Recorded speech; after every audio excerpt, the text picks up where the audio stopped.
General Khan and Malema's name has filled the entire Madlanga lately, not for goods, but really dirty things. After Malema tried his best to stop General Khan from coming to the ad hoc committee in order to protect his dirty secrets, he was left in shock when the Madlanga Commission dragged him to put up an appearance. Few days to the exact date for General Khan to appear at the commission, a news story came up that he was shot and hospitalized immediately. Something fishy about the whole story is happening, and today at the Madlanga Commission, the commissioners tore apart the crooks and liars General Khan sent to represent him as lawyers. Do you know what was exposed? Over 370,000 WhatsApp messages, 11,000 bank statements involving Malema, Sibia, IDAC, and Matlala were all busted by the commissioners at Madlanga.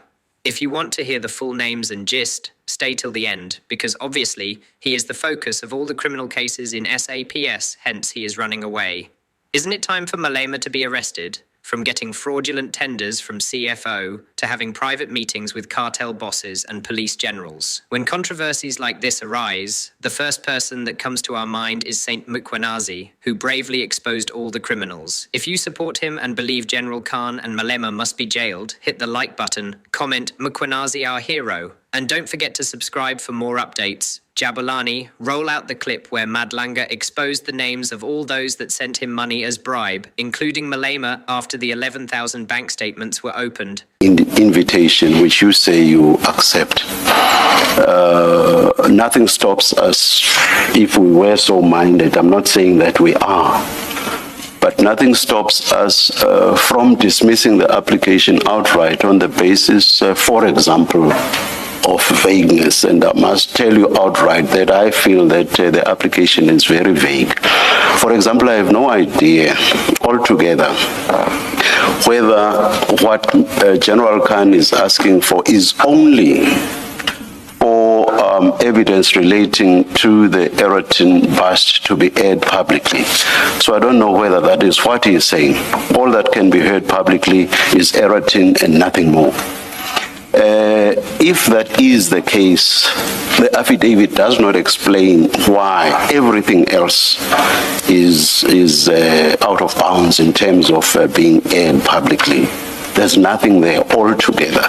For example, let's take what is contained, just one example, the communications between General Khan and Mr. Sayed. Let me not get into the detail of what those say. You know what they say, and they're out there in the public domain. But the point is, looking at those, at face value, those appear to be private communications between Mr. Sayed and General Khan, without an explanation as to why those raise security or intelligence issues or confidential issues. I'm completely at a loss. I'm completely in the dark. So, one, perhaps you should answer the question whether indeed the application is suggesting that all that may be heard publicly is the Eratin bust. Is that so or not? No, it is not so. Then what more then may be heard publicly? Yes. So, of course, Chairperson, the application must be viewed in its correct context. And part of the context, and I do not wish to detain you more than is necessary, part of the context is that as late as last week, we received something like 370,000 line items of WhatsApp messages. Yes. The evidence leaders in their affidavit seem to intimate, well, it's your WhatsApp messages, you should know about it. There are considerations such as the authenticity of the messages, whether they are altered, we don't know, whether they have been, whether the chain of command has been retained, we don't know. We've invited access, and these are all the events before Sunday night. We've invited supervised access to the devices. That has not been forthcoming. So we have considerations, and my attorney's done a calculation, surprisingly, that if we were to spend 10 seconds reading each WhatsApp message, it'll take us about 200 days to get through all of them. So in that light, We ask for the indulgence that we have the opportunity, and the evidence leaders have, for all intents and purposes, acknowledged this, that we be given the opportunity in the fullness of time to better formulate this application and to allow us the opportunity to place full information before the Commission. Suffice to say, as late as this weekend, we received another 11,000 pages of bank statements with the explanation that, well, it's your bank statement, you should know what's in it. We, of course, need to go through this, and because we are now hamstrung, there is an amount of delay. We asked the Commission, and correctly so you have pointed out, that you are not bound by what the evidence leaders say. We ask you for that indulgence. Given the extraordinary circumstances that we are faced with presently, we hope to be able to move matters forward and to better present ourselves before you. And it's simply an indulgence at this point in time.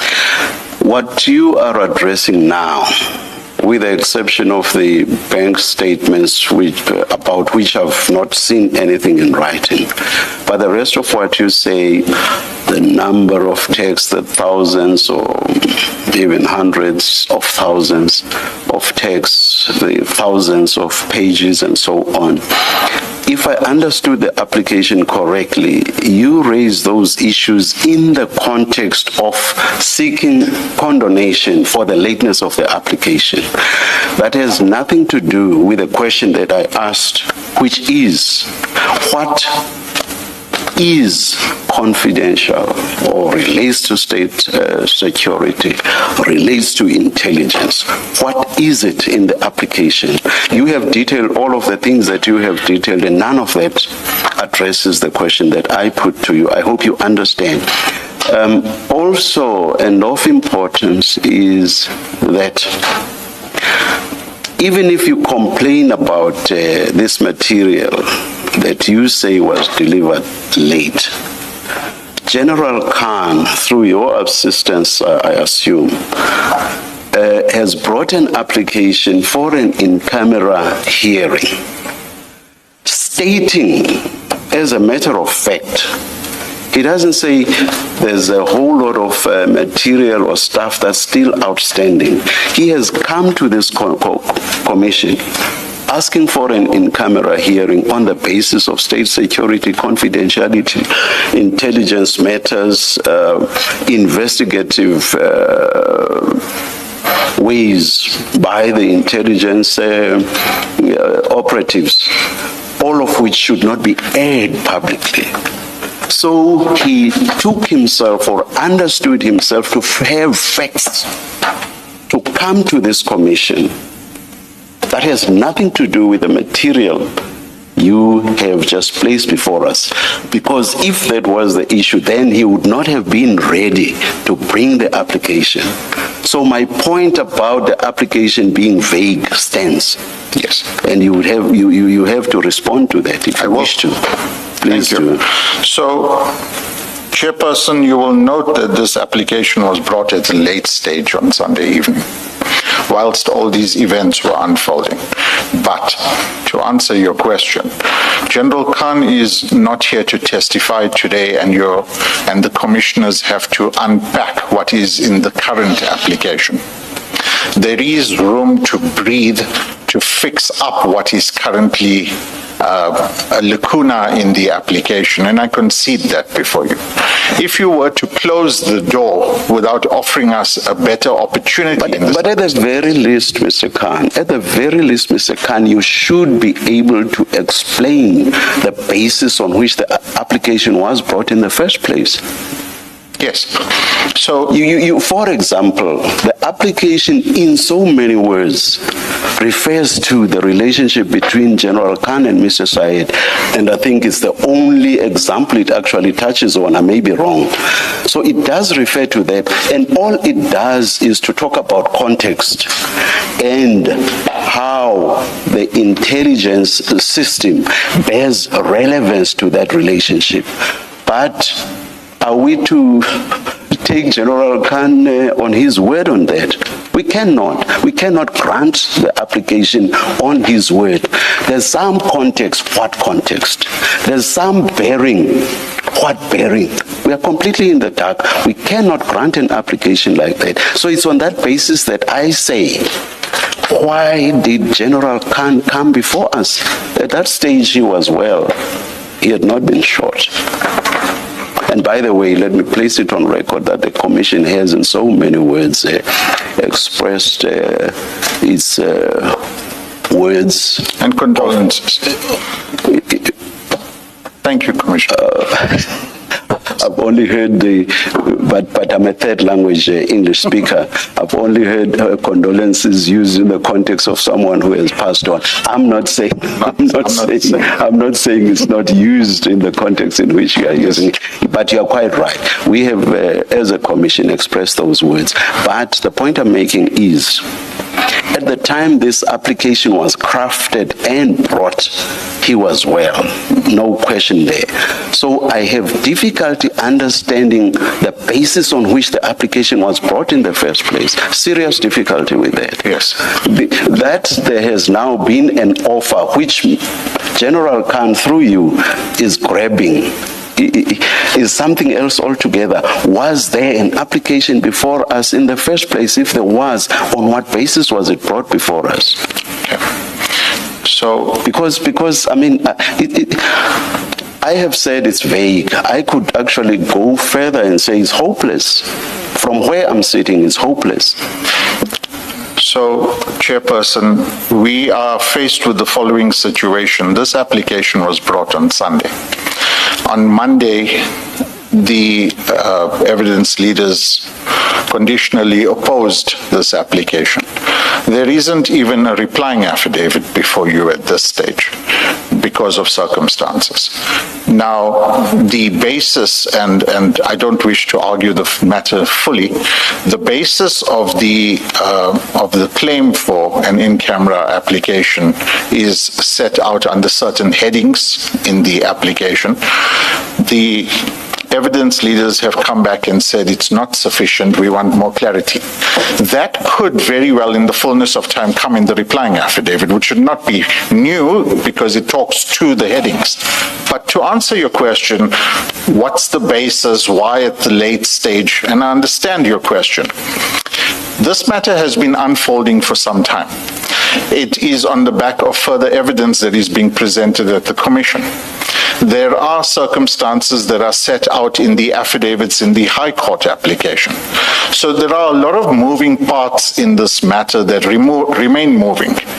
One may look in the crystal ball and say, yes, you should have brought this application at an earlier stage. One may criticize the legal team, but the reality of the matter is that we have...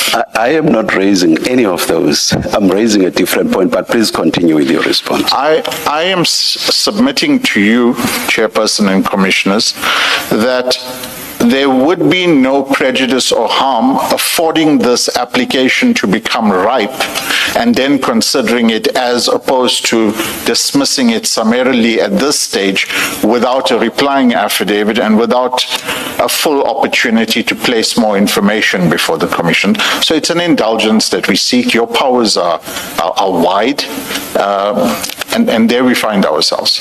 So do I understand you to be saying you have no answer to my question, because even up to this point you have not answered my question? Do I understand you to be saying you have no answer, and that perhaps everything will become clearer once what you call a replying affidavit has been filed? But as to the basis of bringing the application that is now before us, you are not able to give an answer to the question that I asked.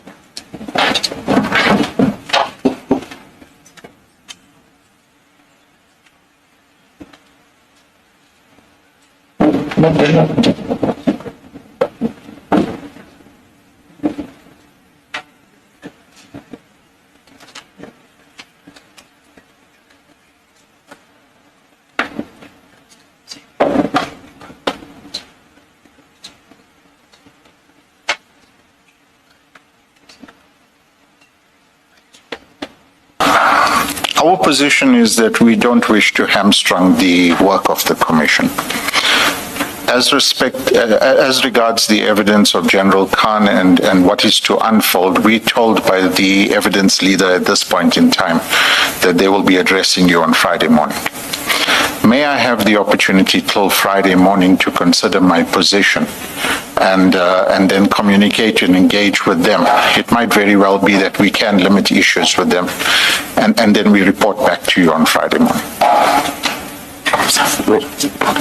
Mr. Khan, if we were in motion court, you would be asking a judge to remove your matter from the roll because the judge would have raised difficulties with your application, and you would be aware that if you were to proceed, it's likely to be dismissed.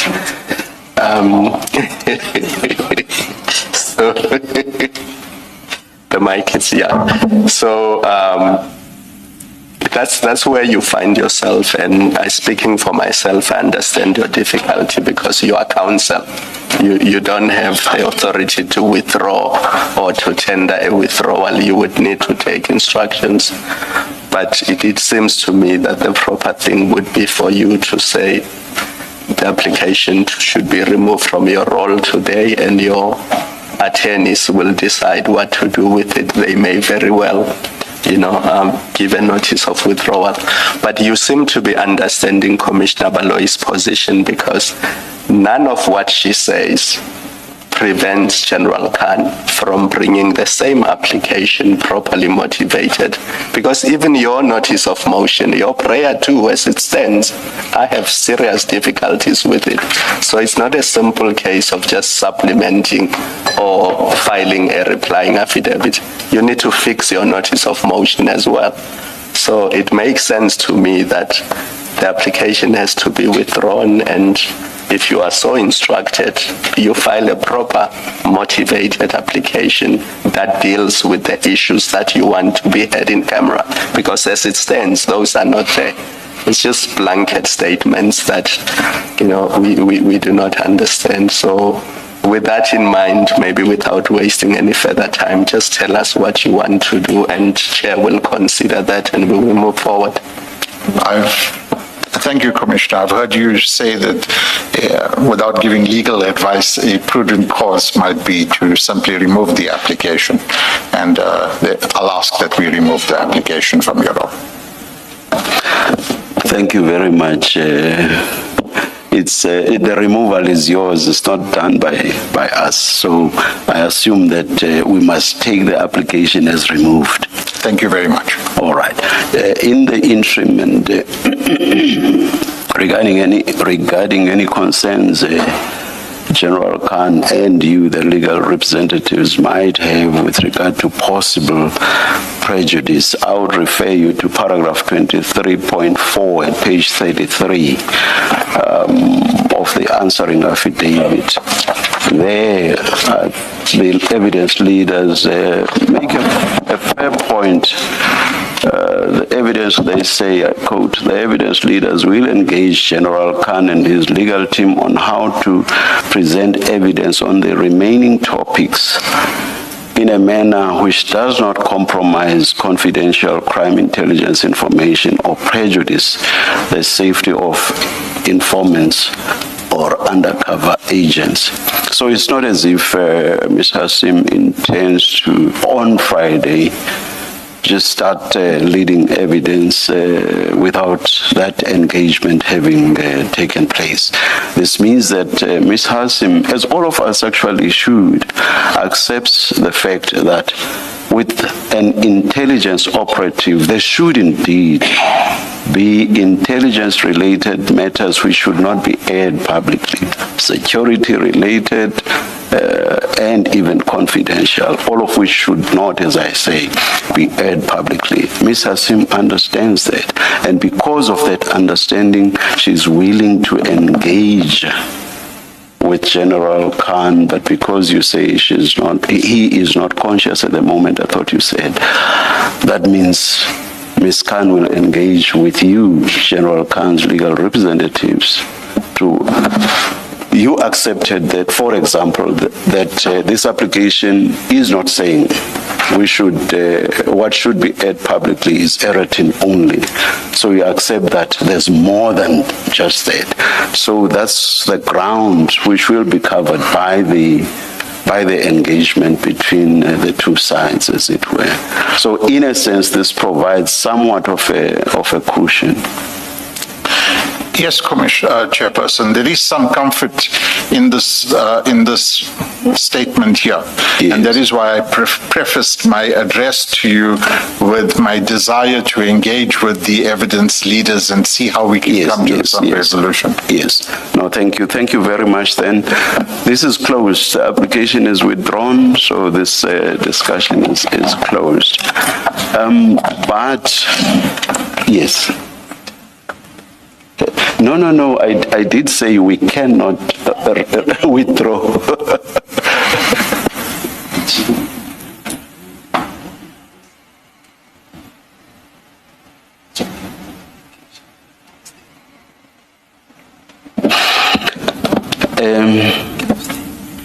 There's an issue or two that I wish to address, Mr. Khan.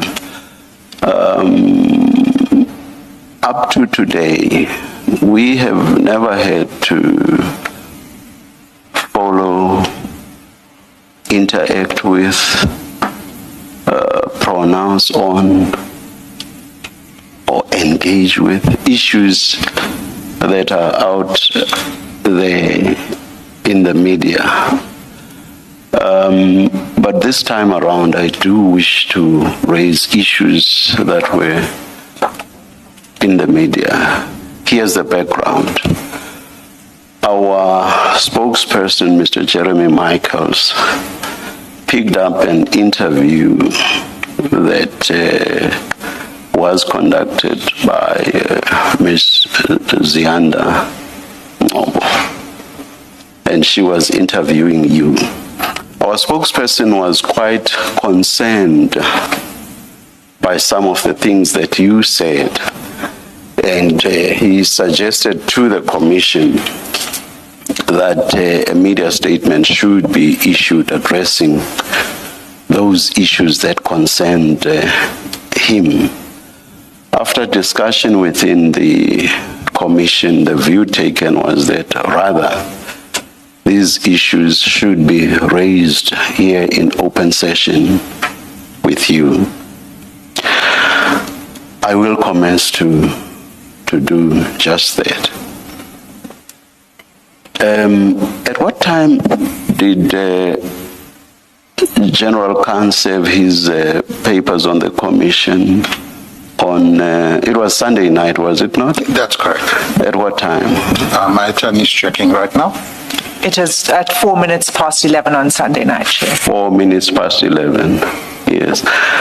And at what time is General Khan supposed to have been shot? If I may.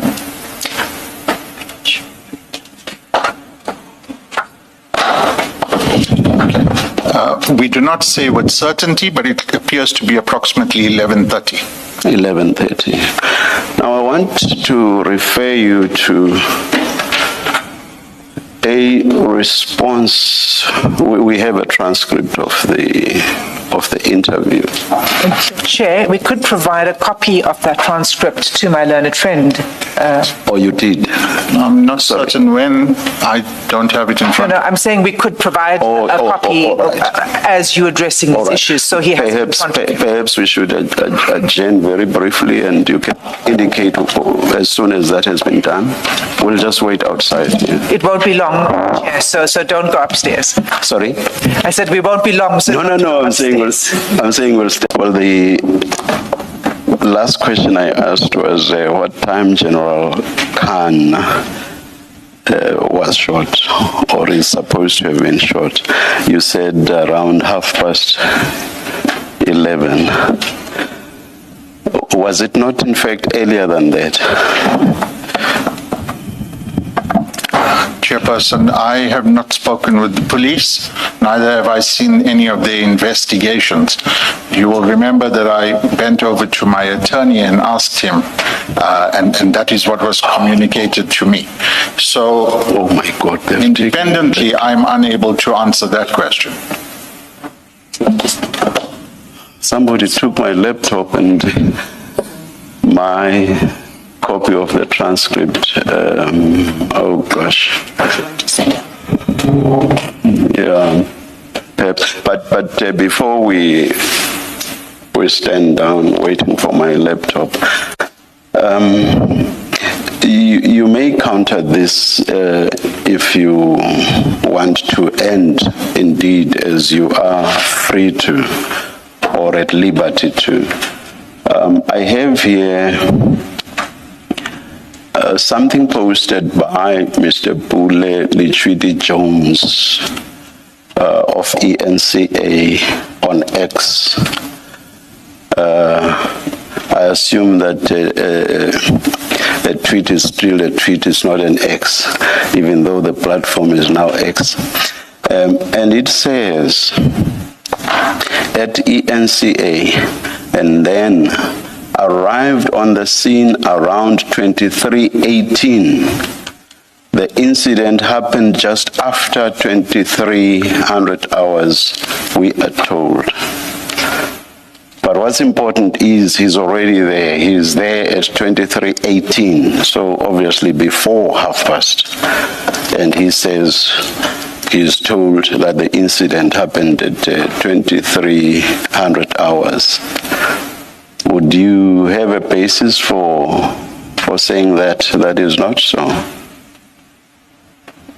No, I was not at the scene. I was informed much later, and I did not arrive at the scene. No, I'm asking a different question. You would not be able to say that is not correct. I'm not able to. You are not able to say so. All right. Now, here's my difficulty. You suggest in the interview, you mentioned the unfortunate death, obviously there, even though you don't mention the name, it's obviously a reference to witness D or Mr. Marius van der Merwe. You say a witness that testified at the commission has passed on, and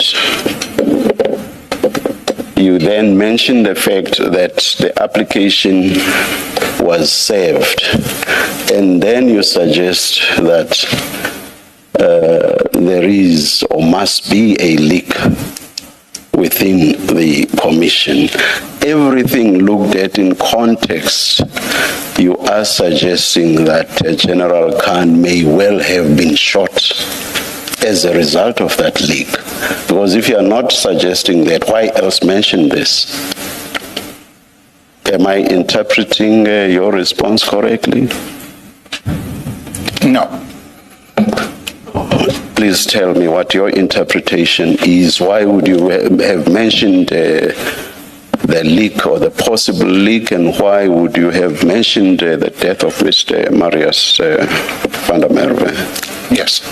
So, your chairperson and honorable commissioners, you will notice from this transcript that was just provided to me, and I don't doubt its authenticity, that at the beginning of the transcript, I indicated that I'm reading a statement on behalf of the family.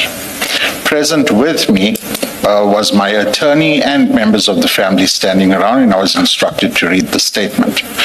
I had also obtained my impressions of that morning and the concerns, and I place it in context from the family.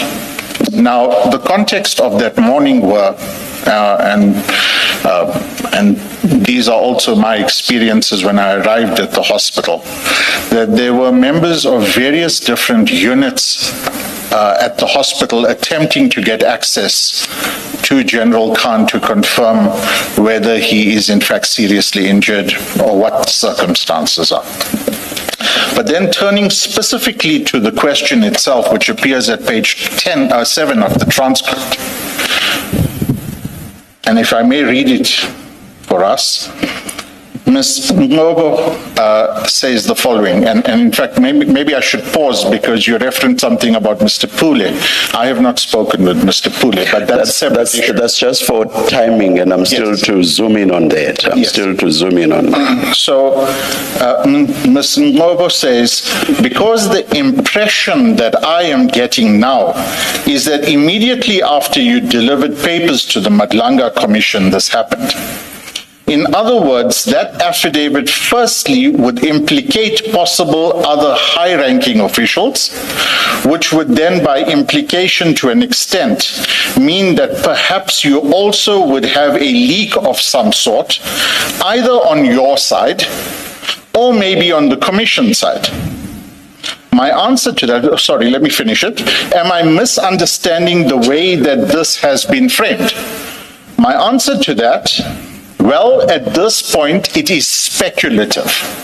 And the speculation that I receive is from the information from the family expressing their concerns that morning in respect of a man that is shot, that is in ICU, and that is being rumored to be losing his life. I say further, it is speculative, but we do have concerns.